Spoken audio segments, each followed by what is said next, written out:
Hello, my dear students. 안녕하세요, my dear Korean students. 한국, 한국 students, yeah, 한국 학생들이. Okay, so we continue our course Technology Entrepreneurship, and we move to the topic number 5. So today we are going to discuss the sources of the innovation, and I will explain you how to do the environmental analysis. So first of all, I want to remind you that during this course, we try to develop our project, our technology entrepreneurship project, which suggests that we have some kind of business idea. This idea should be based on innovations or innovative technologies, and we should create some kind of product. According to the model of the business development and startup project development, we have to analyze the environment. So that's why today I will show you some tips how we may analyze the environment of our business. And after that, we will discuss what kind of sources from external environment, from the market exactly, may help us to develop our business and be a successful company in the market. But before we start discussion about these tools, I want to show you these 3 areas for analysis. So actually, we have the environment of our business, but inside this environment, we have 3 different levels of the business environment. Let's discuss all of these levels. The first of all, we have general environment. This is the whole environment of our business.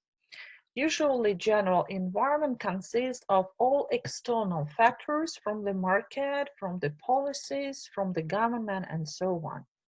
Also, we may define the competitive environment. It is about our competitors, customers, and market. This is also the part of external environment, but this is more specific concept. And also we have the internal environment of our company. Internal environment, it means all the procedures, process, departments, communication strategies, resource management, operational management, all these elements of our own business. What is the difference between the external environment and internal environment? External environment, this is the outside of our company, and unfortunately we can't manage the external environment. But the task for the managers to get the necessary resources from the environment and also evaluate all the factors, external factors, which may have strong impact on our business. Because actually from outside of our business, we may find more opportunities rather than more weaknesses. So we may find also the risks outside of our business. That's why we have to do this environmental analysis, investigate all risk, all kind of risks, and understand how to manage them. You may ask me also, what is the difference between the general environment and competitive environment? General environment, it's like the macro environment. So we should evaluate macro indicators. For example, the government policies, global trends, changes in the industrial standards, some kind of legal aspects from the legal systems, and so on.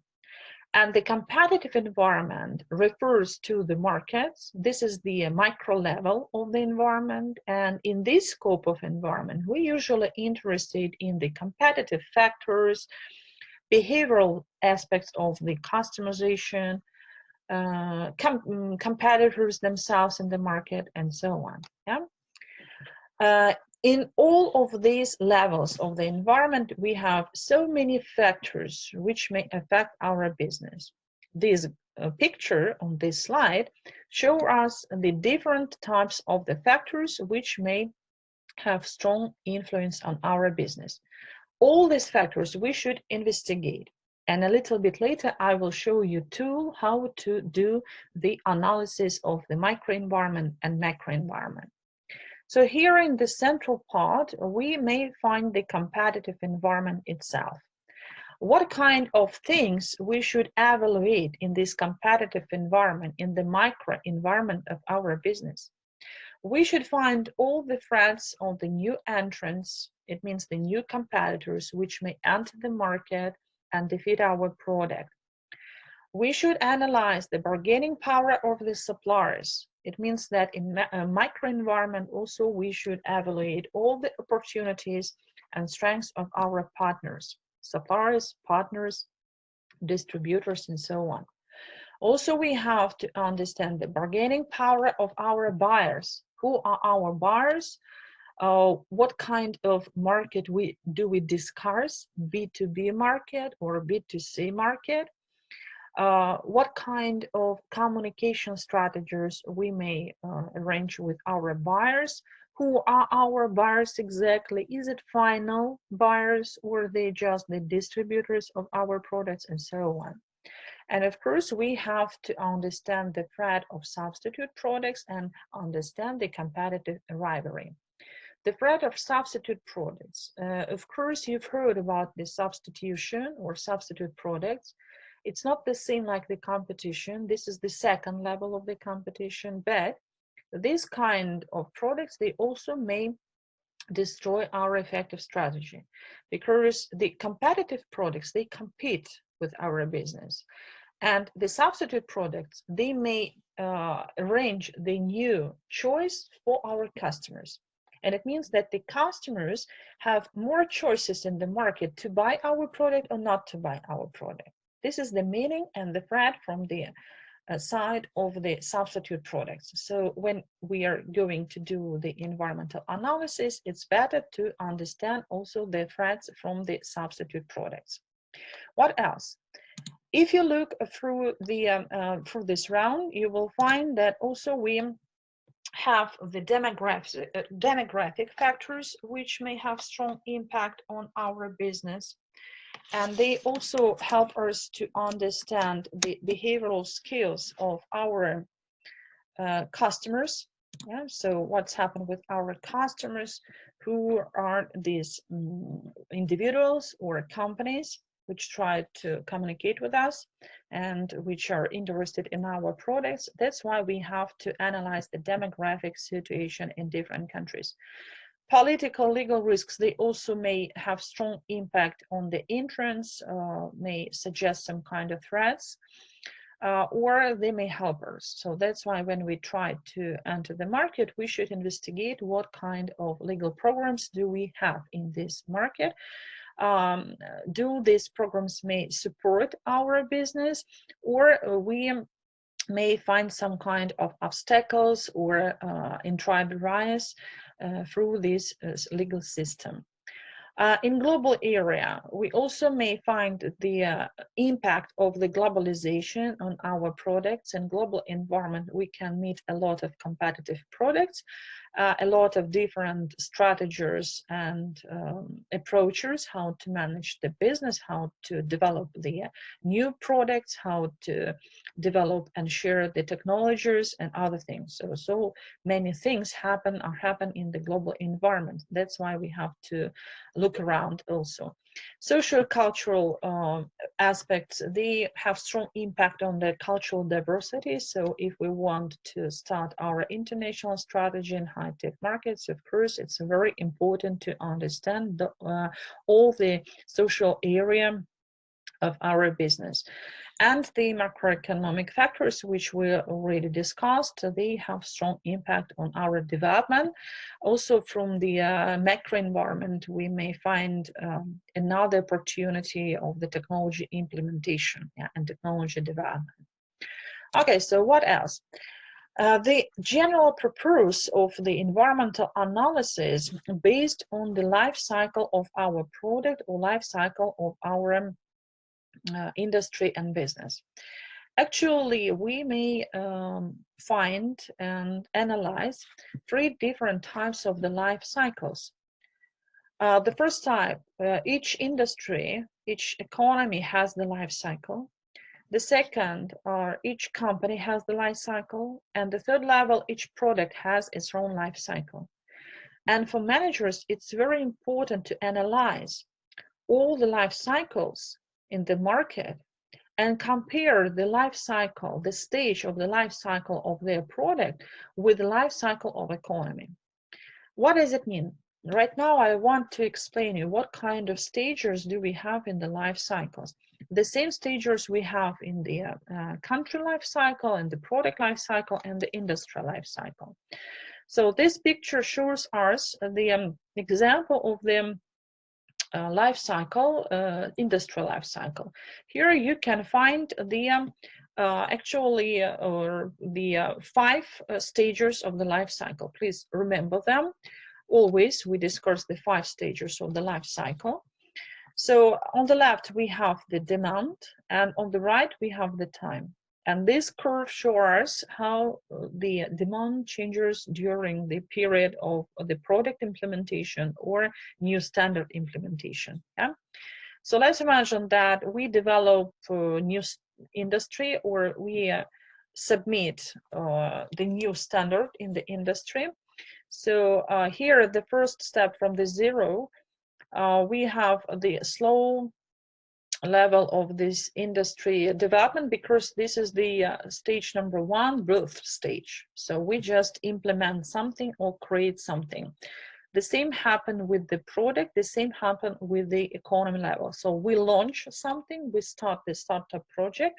This is our birth stage of the life cycle. Right now, my dear students, you're with your startup projects, with your products, you are inside the first stage of the life cycle. This is the birth stage. So we develop, we just start develop. What's happened here? Unfortunately, we do not have any kind of revenue usually during this step. The same happened with the economy. So there is no profit usually in the economy, on deficit, because we need investment. We need support, we need investment for the product development.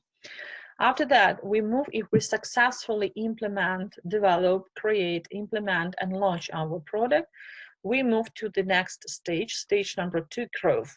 Growth, it means that we contribute our product to the market. We start our first sales. We start getting our first revenue. We may launch also the our first step of the new industry standards experience. Yeah, we're getting feedback, we're getting results, we're getting first revenue based on this growth.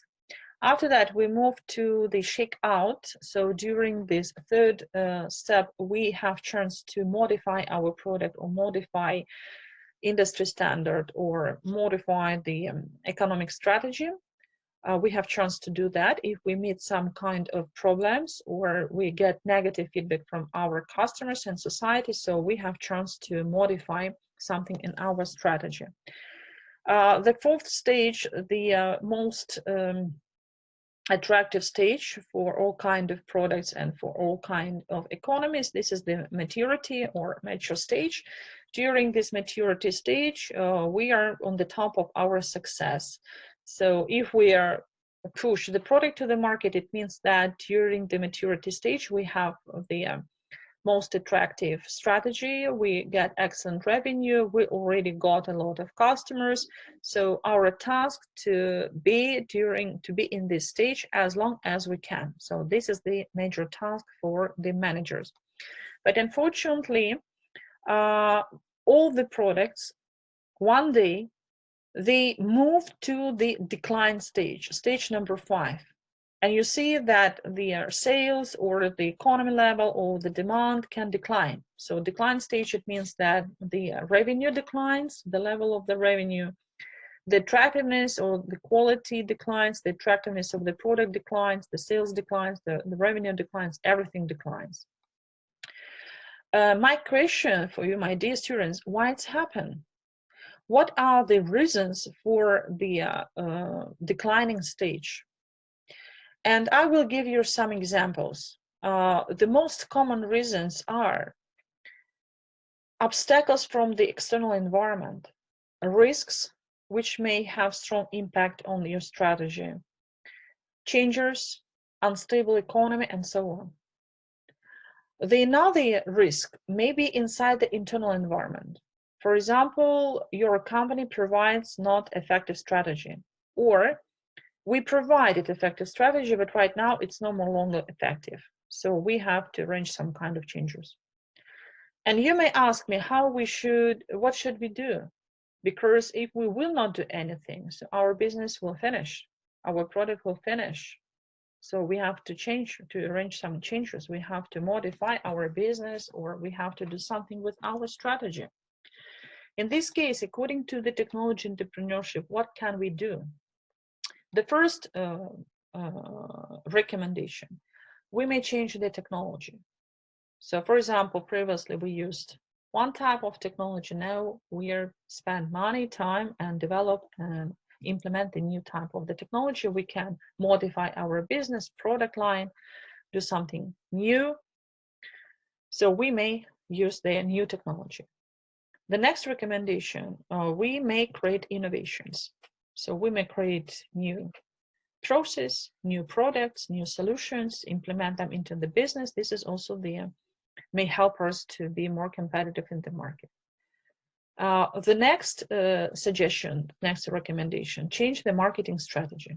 So we may choose another strategy for the markets, and it also may help us to survive. What's happened if we implement successfully the recommendations and do something new for our business? This curve will move again to the top. So we will again repeat all the stages from the birth, because after the declining, we move again to the next step of our business development, and we again start with the birth stage, because we implement new technology, or we create new innovation, and so on. We make the new decision solution.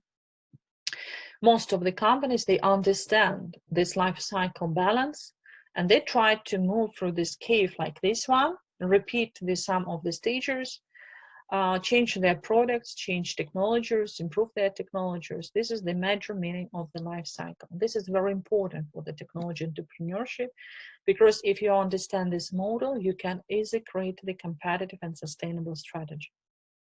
That's why here from the external environment, we should take the advantages of all kind of opportunities. In other case, we will not be able to manage this life cycle.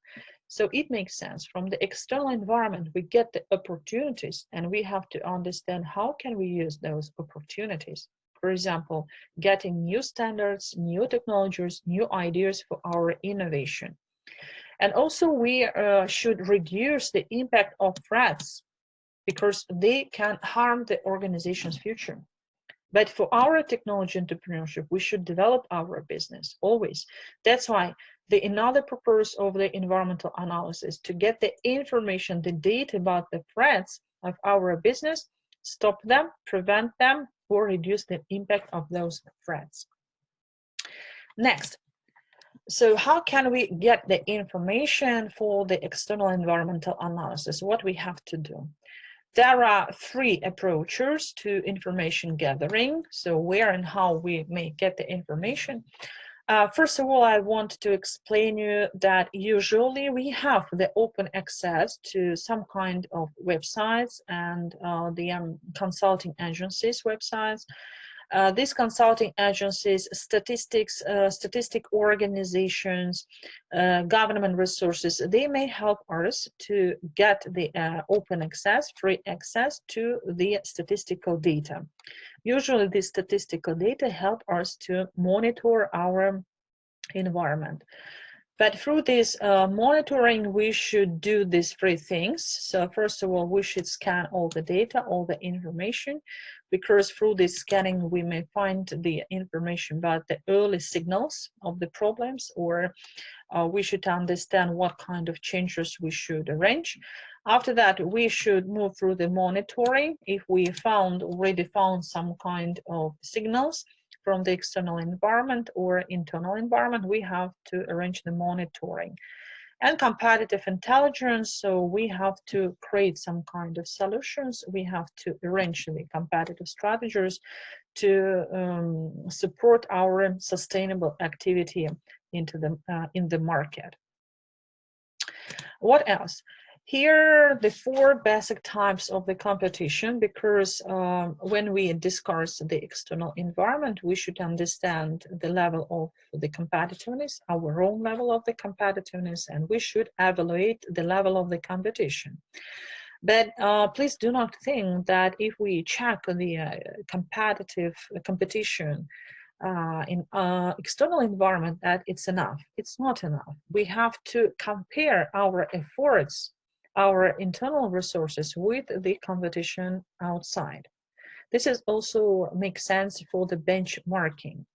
And a little bit later, I will show you the tool how to do the benchmarking. Yeah? Because the benchmarking, this is the comparison of our competitive resources with the resources from our competitors. So here there are 4 basic types of the competition.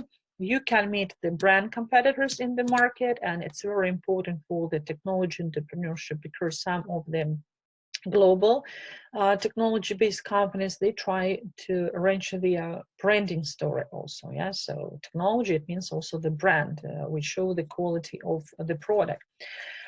You may also find the product competitors, so they will provide the similar products with the similar quality, standards, features, and even pricing policy. We may find the generic competitors, general competitors, yeah, so the same problem, that those products which may solve the same problem in the market. They're very close to the substitute products. And the total budget competitors, they may arrange the similar strategies, they may operate with the same investment funds and so on, yeah, or they may have the same financial resources. Also for the environmental analysis, so we may use this 6W model. This 6W model consists of 6 different questions. Each question starts with the questionnaire word: who, what, where, when, why, and again why. And these questions usually help managers to understand better the competitive position of the company or the external environment. So what are these questions? The first question is, who are our current and potential customers? This is the question about the competition and customization. The next question, what do our customers do with our products? It's about exactly the customization, so we may easily understand, do we suit our customers with their requirements or not? Where do our customers purchase our product? It's about the distribution system. When do our customers purchase our product? Also about the time management and distribution logistics system. Why and how do our customers select our products? It's about the behavioral skills of our customers. And why do potential customers not purchase our products? It's about the competition or feedback from the customers. So if we try to do such kind of analysis and get the information from the external environment from our customers, we may improve our business. It makes sense also for the environmental analysis. Next one, to support our competitive environment, we may arrange the strategy groups. Usually company initiates the strategy group if this company doesn't have enough resources and the level of the competition is very high in this market. Yeah.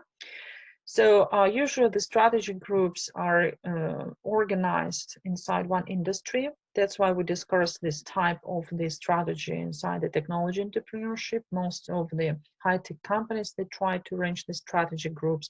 Samsung company, Hyundai Corporation, they create strategy groups, of course. The same do the Apple Corporation, automobile companies, automobile corporations from Germany. Yeah, so across over the world, we have so many strategy groups. It makes sense for the technology entrepreneurship. Yeah? So here you can find the definitions. How does it work? The strategy group. Yeah, so the companies compete against several other companies. That's why you want to reduce the competition. You join some kind of strategy group to defeat the other competition. This is the structure of the strategy group. Usually this group consists of those rivals with the similar competitive approaches in an industry, because within the strategy group you may share your activities, resources and knowledge. And here you can find examples, ways of the competing. If you're joined the strategy group, how you can compete with other guys in the market with the price, innovation, research, quality, range of the products, customers served, and so on. All these things, tips and recommendations can be found in the technology entrepreneurship. Here, the procedure for constructing strategy group map. So when you join the strategy group, you have to arrange some kind of plan. And this group map can be the planning procedure for the new strategy development. Yeah. So here we should pass through 4 successful steps. First of all, we should identify the competitive characteristics, and we should compare these competitive characteristics with our competitors in the market. Yeah. During step number 4, we are plot firms onto a variable map using pairs of these differentiating characteristics. So we may suggest some characteristics in similar groups and share them. For steps 3, assign firms that pull in about the same strategy space to same strategy group. Yeah, so we are share the knowledge. We're starting sharing knowledge resources within the same group with other partners. And step 4, draw circles around each group, making circles proportional to size of the group's respective share of total industry sales. For the step number 4, I have this picture. The next slide shows us how can we start the strategy group. So this is the example.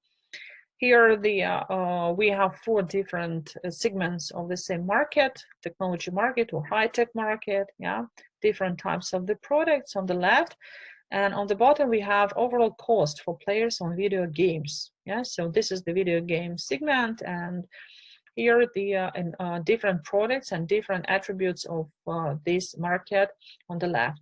And here you can see, so the size actually shows us the size of the circle. It means the size of the strategy group.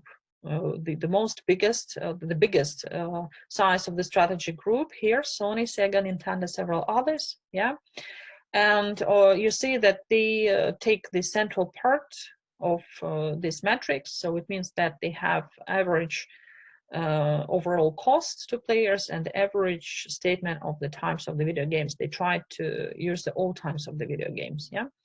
Actually, as the result, for any kind of technology company, it's better to take the central part of this matrix. Yeah, because if you take this part, you can easily arrange changes. You can move to the right, for example, increase the overall cost, or move to the left, reduce the overall cost, move to the top, use more specific components and tools inside the industry, move bottom, so use not diversify, but the only one segment of the industry, one type of the product. It's up to you, but the central part is more comfortable because it's more stable for the technology market. The next slide, this slide, shows us the example how can we arrange the innovation potential assessment. Yeah, because if we discuss the competitive level, how to be more competitive. So in this case, we may arrange this assessment. So we should evaluate all the innovations in different areas. So we may evaluate them in our strategy. It's about the innovation solutions, people, human resource innovations, marketing, technology, quality, logistic, and other fields of our business. We may even extend this list of areas. And here we submit, using this graph, we submit the marks from the 0 to the 4. 4 is the maximum grade for the evaluation. And you see that the blue area, the B product, for example, or the B company, here it can be the different 6 companies, A, B, C, from the A until the F. There are 6 different companies. They have the similar scope of the process, but they have different assessment. So the company B has the most strong activities and innovations because they have more extended triangle here in the central part. it is marked as blue area, yeah. And or I think that the company, maybe let me check, maybe company F in the central part, they have very small scope of the innovations in each area, so they're less competitive than other companies, yeah. So this is the example how to do this competitive analysis and check the number and the quality of the innovations in different areas. What else? Here the example how we can check the quality. Please understand that may check not only the quality of the products, but also we may discuss the total quality management system, TQM, total quality management system, when we try to analyze the quality of the process and also the quality of the decision-making process. So here the example, how can we improve the quality based on the feedback from the customer. On the left, we have voice of the customer, the feedback from the customer. And we should build such kind of house in our company. Interrelationships, so interrelationships between the departments, between all the business units of our company. Of course, we discussed the technology entrepreneurship, so for these decisions, we should be based on the technologies. That's why here we have the technical features. The technical features and interrelationships, they are based on the relationship between customer, desired traits, and technical features. And of course, the importance of the technical features are very high. After that, we move to the importance of the traits to customer and assessment of the competition. So it makes sense. The whole of this example, this house of the quality, shows us how can we improve our business based on the technologies and refer to the customer voices. So customer asks us what to do. We use our technologies to meet the requirements of the customers and implement these technologies in different areas of our business and suggest new strategy.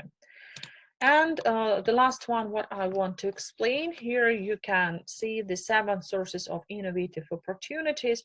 As I mentioned earlier, we should do the environmental analysis because we should understand all the opportunities, threats, strengths, and weaknesses of our company.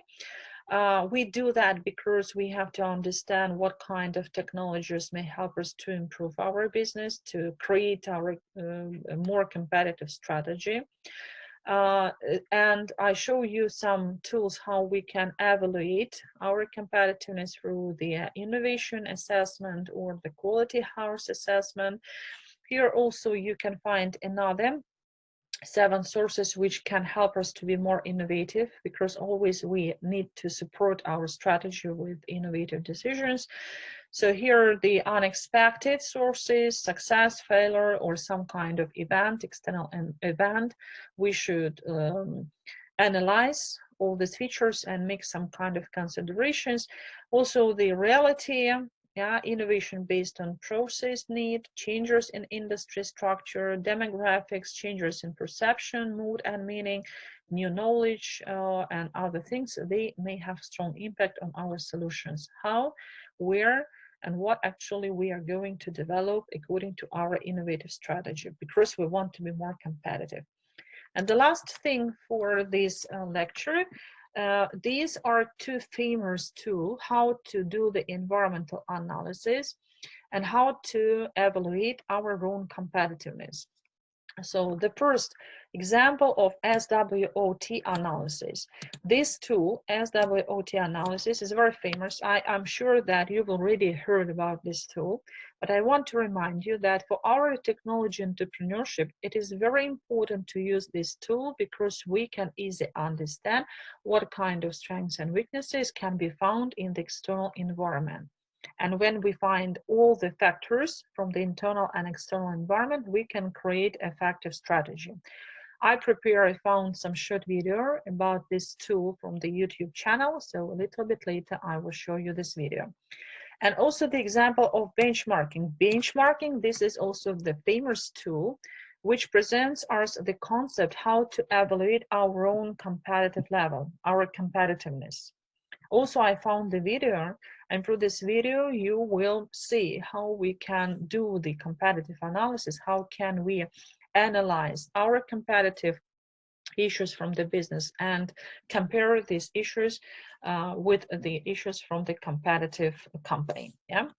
Okay, so right now I will show you this video. Please watch this video carefully. And during the next lecture, during the live webinar, I will explain you more briefly how to reach the SWOT analysis and the benchmarking. Okay, so right now I will show you the video.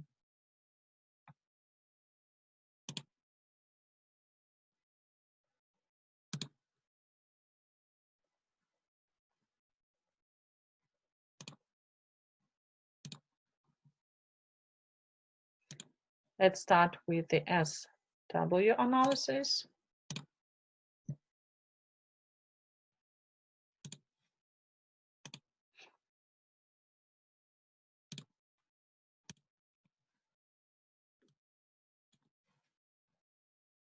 Also, I submit the subtitles here, switch on the subtitles, English subtitles for my Korean students.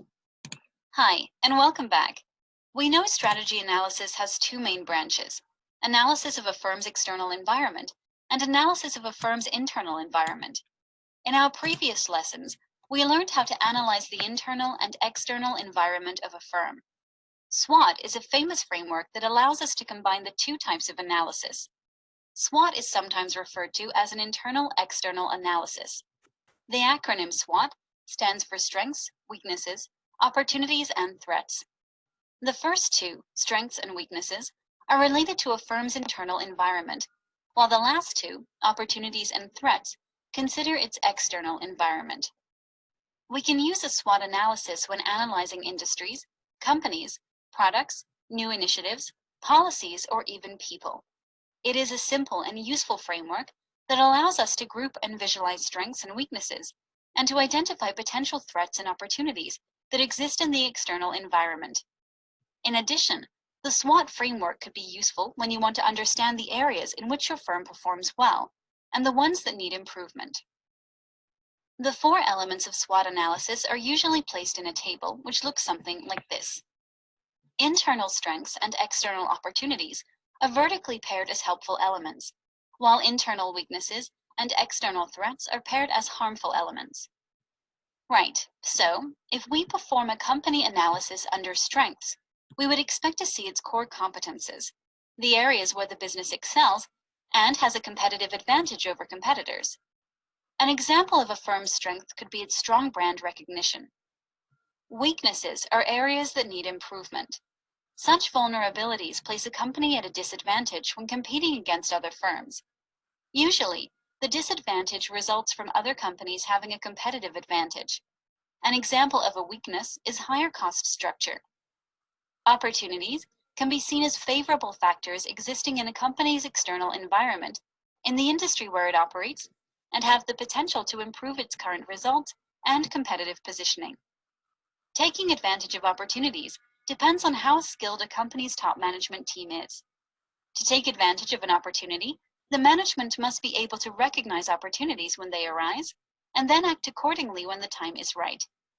An example of an opportunity is the advent of a new technology the company can exploit to expand its product offering.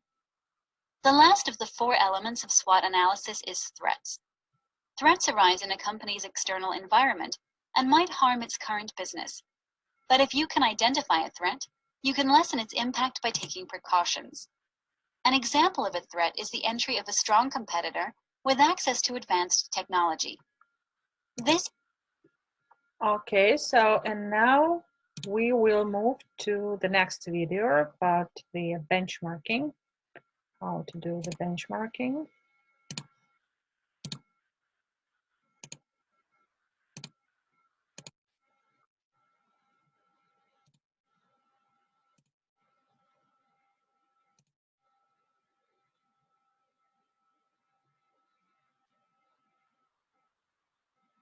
Hi there.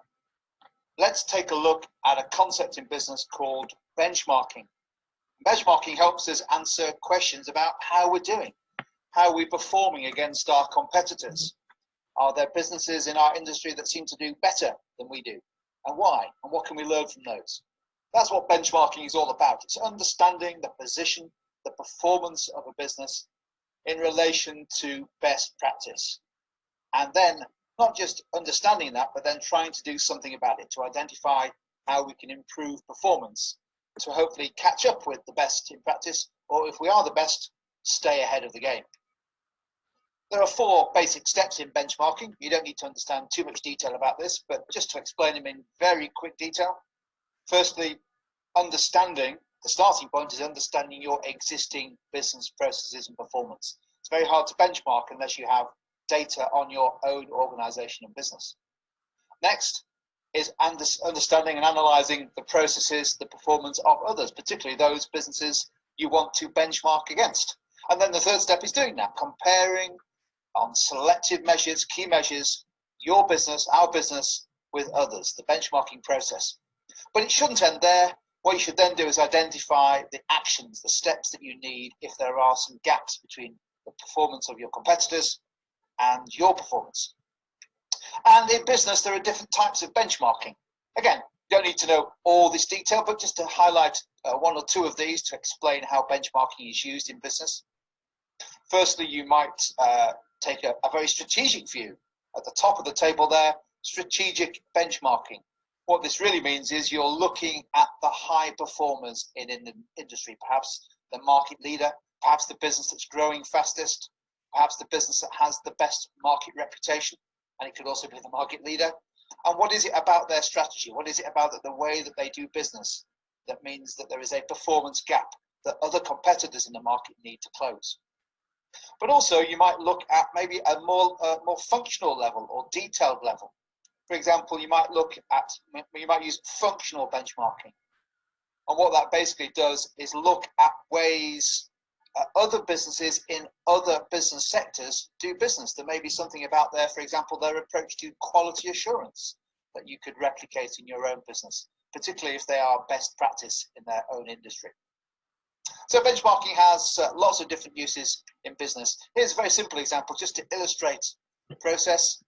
In the table here, we show some data of our business, and we're using index numbers here. So don't forget, an index number is all about the base of 100.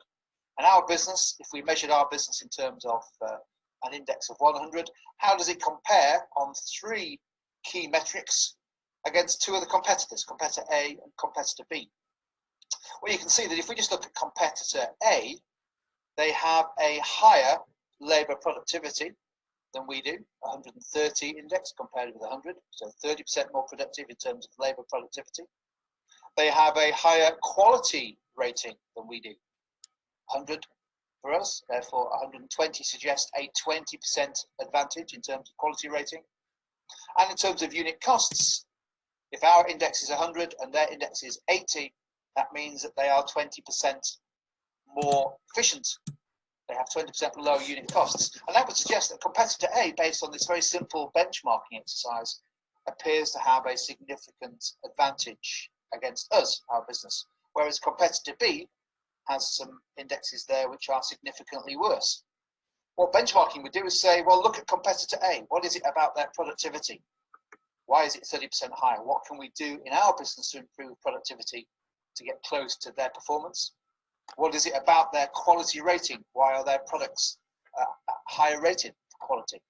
And perhaps as a combination of labour productivity and other features, why is it that they appear to be so much more efficient and therefore they have lower unit costs, therefore potentially a cost advantage, or definitely a cost advantage compared with our business. So you can see that benchmarking is not just about doing the numbers, it's about the actions that follow, the interrogation of the data to identify ways in which you can close the performance gap. So it's all about performance. Okay, my dear students, that's all for this lecture. Let's meet each other during the live seminar. Have a nice day. Bye-bye.